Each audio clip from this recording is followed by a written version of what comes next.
विवादों में घिरने के बाद जस्टिस ए.के. सीकरी ने अब मोदी सरकार के उस प्रस्ताव को ठुकरा दिया है जिसमें उन्हें लंदन स्थित सीएसटी में अध्यक्ष सदस्य के तौर पर नामित किया जाना था।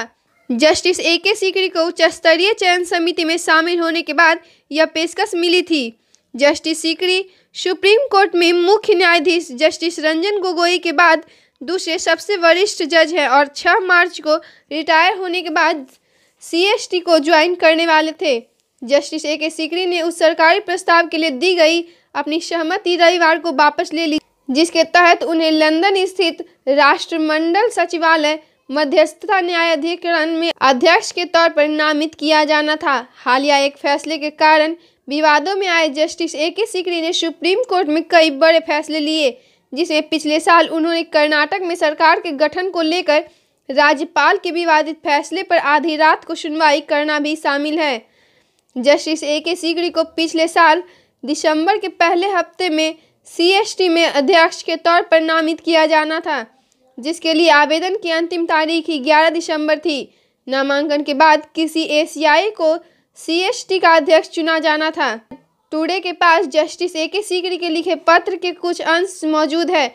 उन्होंने अपना फैसला बदलते हुए पत्र में लिखा, मैं पहले हुए नामांकन और हाल के दिनों में घटे घटनाक्रम को एक साथ जोड़ने जाने से आहत हूँ। दोनों में किसी तरह का आपसी संबंध नहीं है। मैं आगे किसी तरह का कोई विवाद नहीं चाहता, इसलिए अपनी सहमति वापस ले रहा हूँ। इसी मुद्दे पर कांग्रेस अध्यक्ष राहुल गांधी ने ट्वीट करते हुए एक बार फिर से प्रधानमंत्री नरेंद्र मोदी पर निशाना साधा है। उन्होंने अपने ट्वीट में कहा कि न्याय के साथ छेड़छाड़ किया जाता है तो अराजकता राज करती है। यह प्रधानमंत्री नहीं रुकेंगे। राफेल घोटाले को छुपाने के लिए वह हर चीज को नष्ट कर डालेंगे। भ्रष्टाचार के कारण वह डरे हुए हैं और मुख्य संस्थाओं को नष्ट कर रहे हैं। प्रधान न्यायाधीश के बाद देश के दूसरे सबसे वरिष्ठ न्यायाधीश के एक करीबी सूत्र ने समाचार एजेंसी पीटीआई भाषा को बताया कि जस्टिस सीकरी ने रविवार शाम को लिखकर अपनी सहमति वापस ले ली।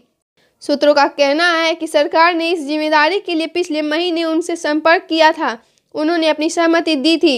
इस पद पर रहते हुए प्रतिवर्ष 2 से 3 सुनवाई के लिए वहां जाना होता है और वह बिना मेहनताना वाला पद था।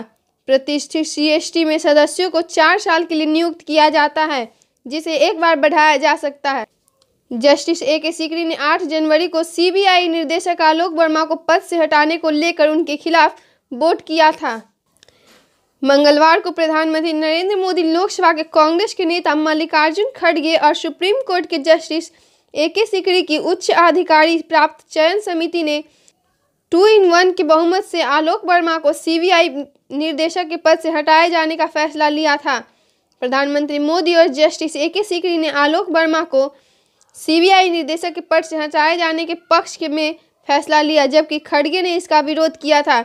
Justice A K. सीकरी का यह वोट आलोक वर्मा को हटाए जाने को लेकर निर्णायक साबित हुआ है।